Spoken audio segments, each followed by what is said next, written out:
Bom, a relação humana é temperada com encontros, desencontros e muitas vezes numa rotina de correria e falta de tempo, nós podemos perder a paciência com pequenos contratempos. Especialistas acreditam que o estresse do dia a dia é muitas vezes provocado por pequenas brigas ou desentendimentos. Como lidar com a falta de paciência? O assunto mais parece tema de livro de autoajuda. Mas não é preciso muito para constatar que as relações sociais estão tensas hoje em dia. É só você imaginar uma situação corriqueira. Você está parado no sinal vermelho. Quando ele ficar verde, se você demorar 1 segundo para andar, já aparece um apressadinho buzinando atrás. Para alguns, isso pode ser motivo para já começar o dia estressado. E essa tensão pode se refletir também em casa, com os vizinhos, na escola e no ambiente de trabalho.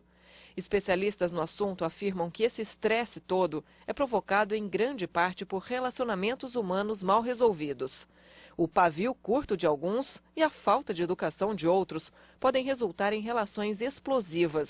E não é preciso ser craque nas regras de etiqueta para saber como agir no meio social. Existem regras básicas que, sendo respeitadas, podem ajudar e muito no convívio com as outras pessoas. Bom, como melhorar o convívio social no dia a dia é o tema do nosso assunto em debate. A gente conversa em nosso estúdio com o psicoterapeuta Jorge Senesi. Muito bom dia. Bom dia, bom dia. Bom dia, doutor. Eu estava assistindo a reportagem e rindo, né? Que algumas atitudes nem parecem ter efeito prático, né? Você está numa situação limite, você acaba estressado e não consegue nem um resultado positivo, vamos dizer, desse estresse, né? Que você tem um reflexo mais de uma ação mais nervosa e não consegue. Quer dizer, é tudo prejuízo, não tem nada de bom, né? É tudo prejuízo.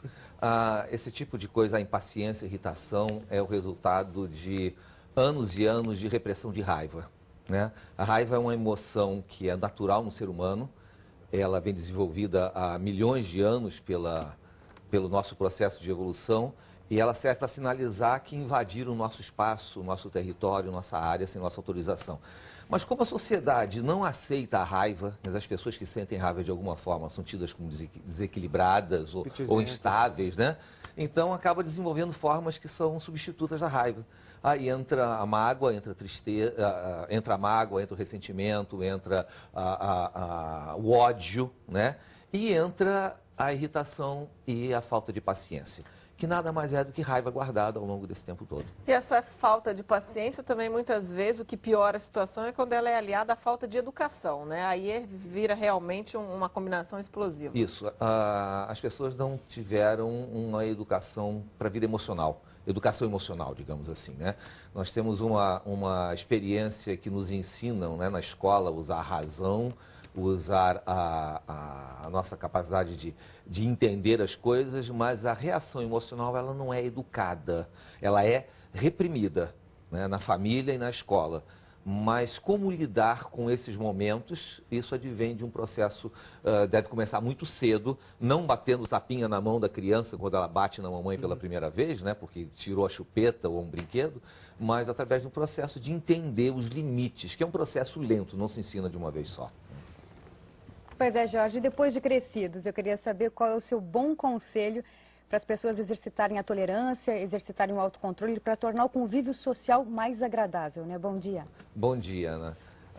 Depois de crescido, aprender. Existem formas de você desenvolver isto, né? Normalmente, não é a grande maioria das pessoas que tem dificuldades tão intensas, mas uma boa parte tem, e aprender a controlar a emoção no seguinte sentido. Por exemplo, há uma técnica muito simples que é a da respiração, de você expirar lentamente. Inspira e respira lentamente. Esse é o segredo de você relaxar o corpo e responder de uma forma mais positiva.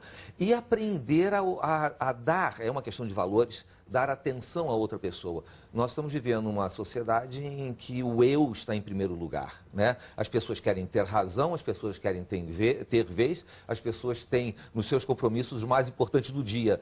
Então acontecem essas coisas horrorosas do trânsito que a gente vê com pessoas que ultrapassam o outro por causa de um espaço de 1 ou 2 metros, né? Então, as pessoas normais podem aprender a ouvir mais, a prestar mais atenção para fora, em vez de olhar apenas para si mesmas, né?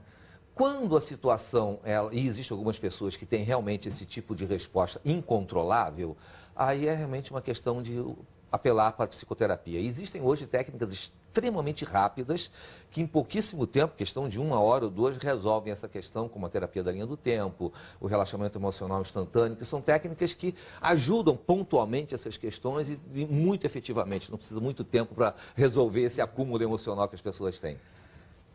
Vamos dizer, inteligência emocional é uma dessas técnicas ou ela é muito complicada ou muito difícil, vamos dizer assim, de se conseguir, né? Porque, na verdade, você reprogramar o cérebro para agir de uma forma que ele já vem agindo desde quando você é criança, que você é bebê, é mais difícil, né? Ou não? Hoje tem tecnologia para isso, Luciano. Tem.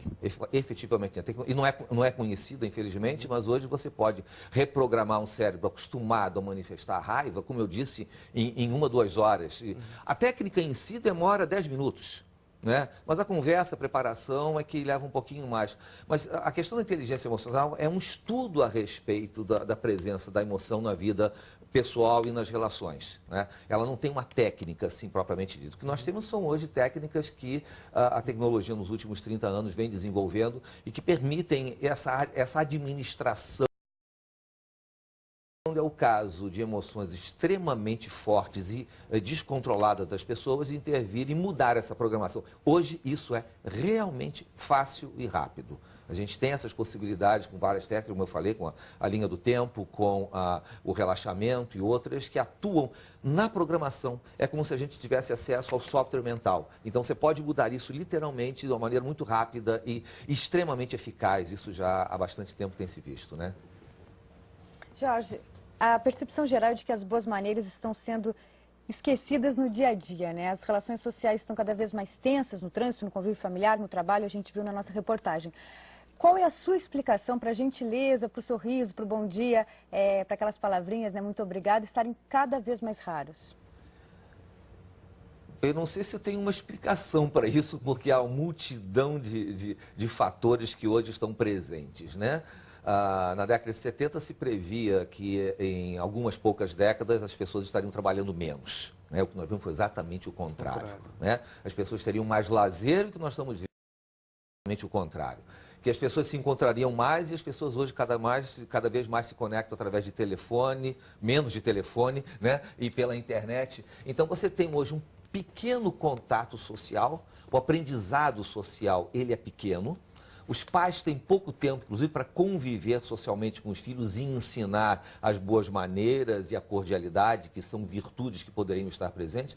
Então, o tipo de sociedade que nós temos hoje, entre outros fatores, como inclusive a questão dos valores, ela está permitindo muito pouco essa convivência. Né? Então, o explorar como é o ser humano, o respeitar, não se tem mais tempo de conviver. Né? Não se tem mais tempo de entender como as pessoas funcionam, mesmo porque, como eu falei, as pessoas estão muito menos presentes hoje. A gente faz embora se tenha a possibilidade da presença globalizada, né? Fazemos uma reunião em que nós temos 1 dúzia de países conversando ao mesmo tempo, um se vendo, mas a presença emocional, a presença humana, ela hoje está cada vez menor e aí começa por aí, dentro da família. Né? A gente tem várias perguntas de assinantes já chegando aqui pra gente. A primeira delas, a gente vai ver aqui no nosso telão, é a seguinte. Gostaria de saber se o estresse físico no dia a dia, nos treinamentos militares, podem afetar a saúde e como posso evitar que isso aconteça. É a Fabiane Melo e a gente tem com essa de um outro assinante, diz o seguinte: sou militar e vivo um estresse constante. Durmo pouco devido à rotina de trabalho. Como posso tentar melhorar a minha qualidade de vida, já que tenho pouco tempo para praticar atividades físicas? É o Gustavo. Isso é uma coisa séria. Eu já conversei com vocês aqui alguma entrevista anterior a respeito dessa questão do estresse, né? Quem dorme pouco precisa encontrar durante o dia momentos pequenos para descansar. O ser humano, ele tem um programa, também desenvolvido ao longo de milhões de anos, em que ele é convidado a parar a cada 1h30, parar por 10, 15 minutos. E nessa parada, exatamente essa parada existe, foi programada ao longo da vida para você descansar ao longo do dia, não apenas durante a noite. Então, para essas pessoas que têm o treinamento militar, que é muito intenso, é importante, mas isso depende da corporação em si, depende dos superiores perceberem isso, que as pessoas precisam descansar, senão com o tempo o estresse vai tomar conta mesmo. O sono é absolutamente necessário, o sono noturno, não o sono diurno. Então, uma das maneiras de compensar isso seria, né, a cada hora e meia, 2 horas, e o corpo dá sinal disto através de cansaço, de uma falta de atenção, de um pensamento que fica mais difuso. E as pessoas podem aprender a reconhecer isso e parar durante 10, 15 minutos. Não é parar e dormir, mas é dar uma diminuída e respeitar esse momento em vez de sair correndo para tomar um cafezinho para recuperar a energia e acordar. Isso é terrível, isso é estressante. O café nessa hora é absolutamente estressante. Me fala. Mais uma pergunta então de assinante aqui na tela, g1.com.br/globonews. Endereço eletrônico que o assinante participou, mandou perguntas. Como contornar as situações em que o conflito tem origem em deslealdade e mentiras? Luiz Antônio. Pois é, Luiz Antônio, aí depende de você mesmo, não depende, porque quem julga se é deslealdade ou mentira é a gente, né? O outro pode não achar isto, então o que vem é do desenvolvimento de um outro aspecto que é a tolerância, que é a compreensão, que é a aceitação da vida. Né? As pessoas fazem isso, as pessoas às vezes julgam por seus valores que não estão traindo, né? Estão seguindo seus valores pessoais, julgam que não estão mentindo, apenas estão olhando as coisas por um outro ponto de vista. Né? Então, o que acontece é que aí é o desenvolvimento nosso mesmo, é o desenvolvimento da tolerância, do entender que a natureza humana é essa e da capacidade de tirar a raiva nessa hora. É capacidade de tirar a raiva. As pessoas querem muito essa questão do perdão, serem perdoadas. Também desistir dessa ideia de ser perdoado. Porque as pessoas querem o perdão porque tem muita raiva. No momento que se tira a raiva, o perdão deixa de ser necessário. Né? Então, o perdão para mim é uma coisa sem sentido. Né? Eu não tenho o poder de perdoar ninguém. Quem tem o poder de perdoar é ele mesmo. A gente tem que se perdoar, ou seja, se aceitar e tirar a própria raiva.